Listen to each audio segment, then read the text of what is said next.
सता आएंगे राम जी। सबरी का अर्थ क्या है? जो सब्र करे, जो प्रतीक्षा करे, जिसके अंदर धैर्य हो, वही सबरी है। सबरी मैया के बारे में मैं आपको बताऊं,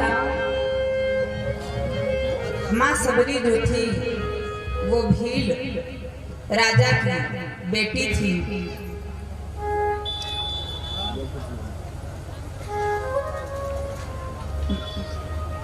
भील राजा ने सोचा, जो भीलों का राजा है, और पहले के समय में बेटियों का विवाह छोटी ही उम्र में होता था। भील राजा ने सोचा कि अब हमारी सबरी विवाह के योग्य हो गई है, अब इसका विवाह कर दिया जाए। विवाह लग गया, पूरी व्यवस्था, पूरी तैयारी विवाह की हो गई।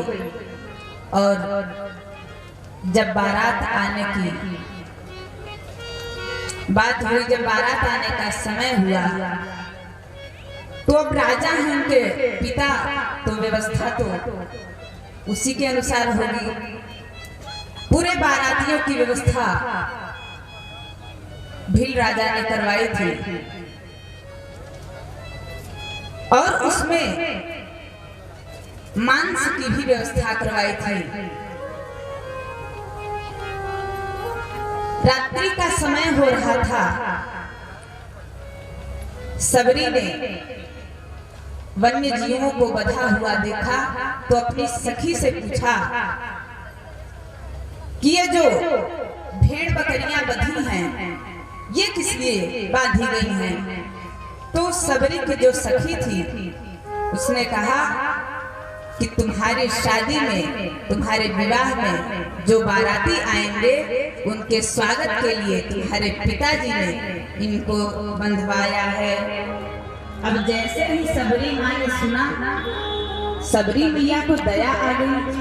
सबरी माँ को लगा कि निरपराध प्राणी, जिसका कोई अपराध नहीं है, किसी के जश्न को मनाने के लिए किसी के जीवन को लिया जाए, ये कहा कि मानवता है। किसी के जश्न को मनाने के लिए, किसी को खुश करने के लिए, किसी की खुशियां छीना जाए। कि परहित सरीस धर्म नहीं भाई, परहित सरीस धर्म नहीं भाई,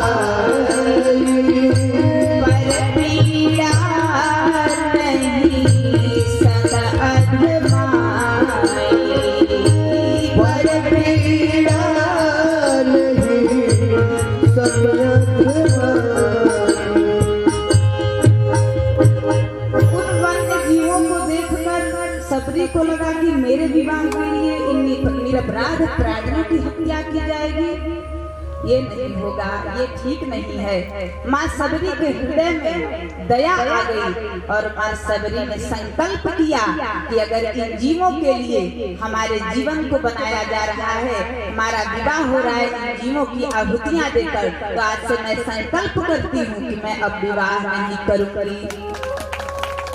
माँ सबरी ने उसी रात्रि में संकल्प लिया और उन भेड़ बकरियों को छोड़ा और उनको भगा करके ले चली।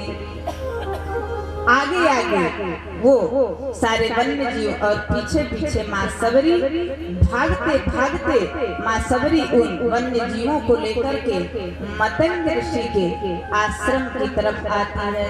और उधर भील राजा क्या करते हैं, अपने सैनिकों को उनके पीछे लगाते हैं, लेकिन वो सैनिक भी खोजते खोजते थक जाते हैं। आखिर में वो लौट करके चले जाते हैं। सबको लगा कि सबरी को कोई वन्य जीव खा लिया होगा, जंगल में बच नहीं सकती, उसकी मृत्यु हो गई होगी। और जाकर के भील राजा को पूरी बात बता दी कि आपकी बेटी हमको नहीं मिली। और जैसे ही सबरी मतंग ऋषि के आश्रम के निकट पहुंची और उन जीवों को भगाया, और फिर मतंग ऋषि के आश्रम जब पहुंचती है, तो वो जो जीव हैं, वो जीव जिन्होंने सबरी के माध्यम से अपने आप को एक नया जीवन दिया, एक नया जीवन को पाया। उन सारे वन्य जीवों के आत्मा से ये आशीर्वाद निकला क्या कि हे सबरी, जिस तरह से तू हमें मृत्यु के बंधन से मुक्त की, उसी तरह एक दिन इस संसार के बंधन से मुक्त करने के लिए परमात्मा तेरे पास आएंगे, ब्रह्म तेरे पास आएंगे। और सबरी मां क्या कि अब उस जंगल में रहने लगी, किसी तरह अपना समय बिताने लगी। और क्या करती, मतंग ऋषि के और जो भी ऋषि मुनि वहां रहते थे उन सबके दिनचर्या को देखती और उनके भी मन में एक प्रेरणा जागृत हुई कि क्यों न मैं भी ऋषि मुनियों की सेवा करूं। तो मां सबरी प्रतिदिन भोर में उठ करके, ब्रह्म मुहूर्त में उठ करके उस मतंग ऋषि के आश्रम को झाड़ती बुहारती, उसको साफ करती, लेकिन किसी को पता नहीं चलता था कि ये कार्य करता कौन है। तालियां इनकी श्रद्धा के लिए।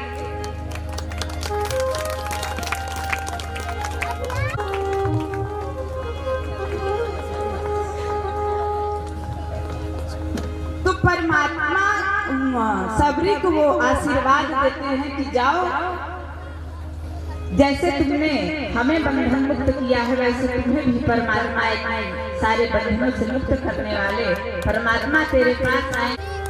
अब यही देखिए कथा में विषयांतर हो जाता है। अब रोज ये कार्यक्रम करती थी, रोज झाड़ बुहार करती थी माँ सबरी। और मतंग जी को लगता है कि कोई दिखाई नहीं देता, ये कौन मार्ग साफ करता है। एक दिन मतंग ऋषि जी भोर में उठे तो वो सबरी झाड़ू लगाते हुए मिली। सबरी ने पूरी अपनी घटना बताई, पूरी कहानी बताई। तब सबरी के लिए मतंग ने एक अलग आश्रम का, एक अलग कुटिया का निर्माण किया और माँ सबरी वहां रह करके मतंग ऋषि की सेवा करने लगी। और मतंग ऋषि जब अपने स्वधाम को जाने लगे तो सबरी को उसने आशीर्वाद दिया। ऋषि जी ने कहा कि तुमने इतनी बड़ी गुरु की भक्ति की है, गुरु की सेवा की है, इसलिए राम जी तेरे पास एक दिन आएंगे। वही राम जी आते हैं और जो जो लक्षण बताए थे मतंग मुनि ने वही वही राम जी के लक्षण हैं। क्या है कि ताहि दे गति राम उदारा, ताहि दे गति राम उदारा, सबरी के आश्रम पधारा, सबरी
के मस्तक पर जटा का मुकुट होगा, उनके हाथ में धनुष बाण होगा, उनके जो हाथ होंगे वो घुटने के नीचे तक होंगे।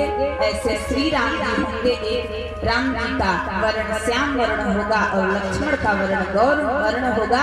ऐसे श्री राम और लक्ष्मण अपनी पत्नी सीता को, अपनी भार्या सीता को खोजते खोजते तेरे आश्रम आएंगे। और हमने राम जी को माँ सबरी के आश्रम पहुंचा दिया। अब आगे की कहानी कल होगी, आगे का चरित्र, आगे का परमात्मा की जो सात्विक चर्चा है कल करेंगे।